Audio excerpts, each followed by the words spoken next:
would you like to address the supporters of the former president? The supporters of the former president?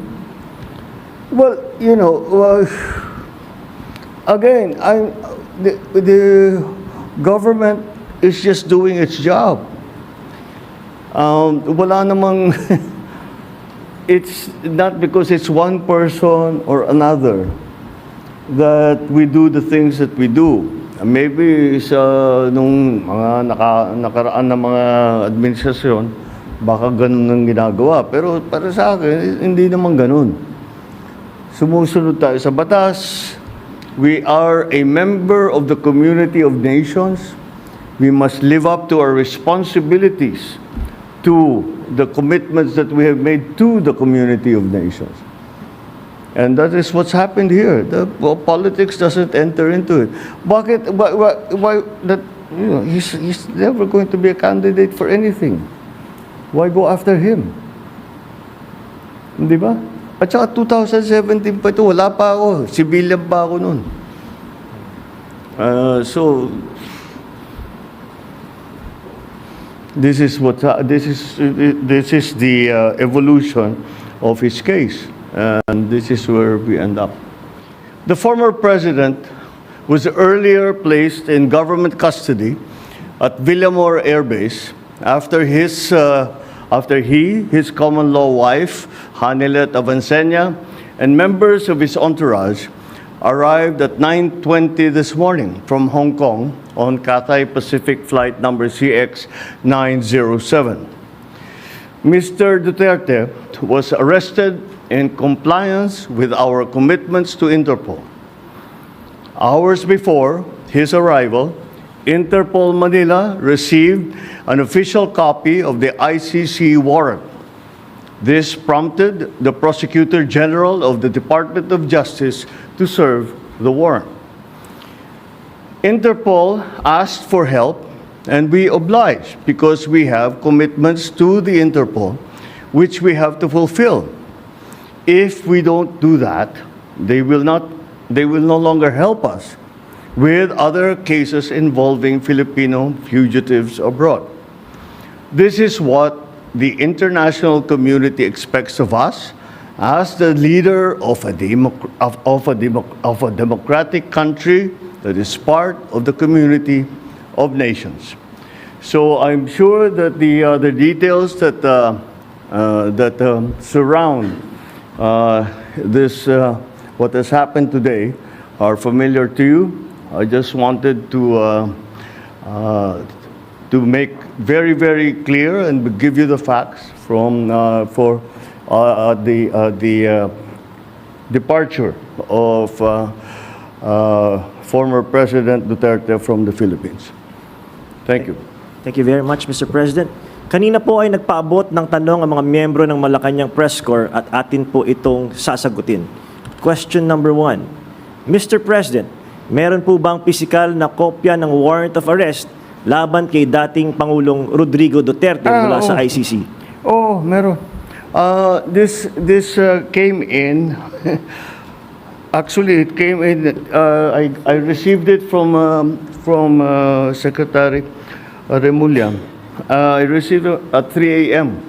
last night, and I looked at it, and we went back and forth. 6:30, he wrote me again, and he said, "We have it already. We have the warrant of arrest from Interpol." And I said, "Okay, we'll put all our plans into place, and sige, let's proceed as we had discussed." Now that's what's happened. So yes, there is a very clear document that will explain that will explain the basis on how we conducted this arrest of former President Duterte. Sir, is it okay if we give them copies of the arrest warrant, photocopies of the arrest warrant? Will that be possible? Do we have limitations on that? We have the limitations, but we can. We have here the SILG, who has been, of course, part and parcel of the entire operation. We will provide the PCO with a digital copy, It has been attested by the Secretary of Justice and the Department of Justice as a lawful and legal warrant. We will publish it after this press conference, and you can use it as reference. These are, it's very simple. It's a request to the Philippine government from Interpol to enforce the arrest warrant. And of course, we comply with our commitments to Interpol. We did not do this because it was derived from or it came from ICC. We did this because Interpol asked us to do it. And we have commitments to them, and we lived up to those commitments.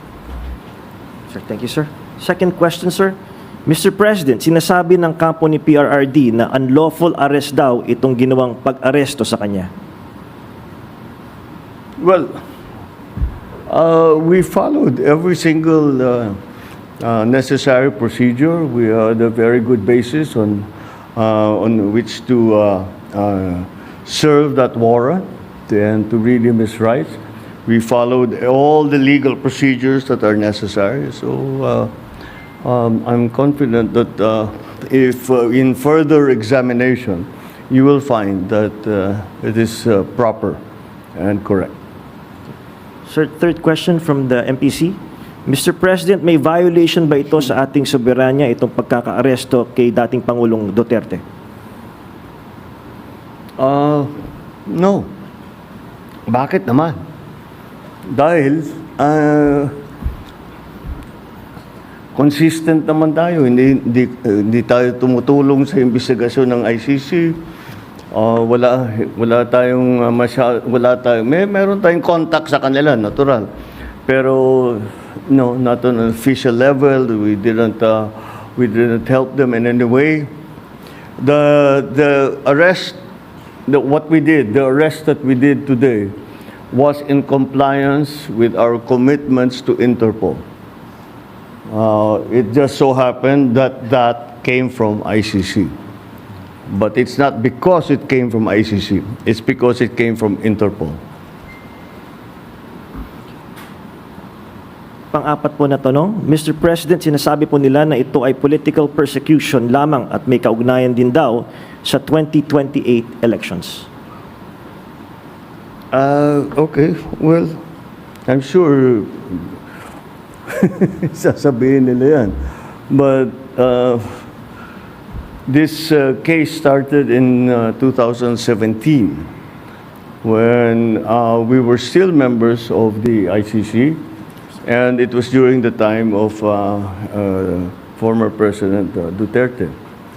So I don't see how that can be political persecution on my part, because it was initiated before I even came into the picture. So that would seem.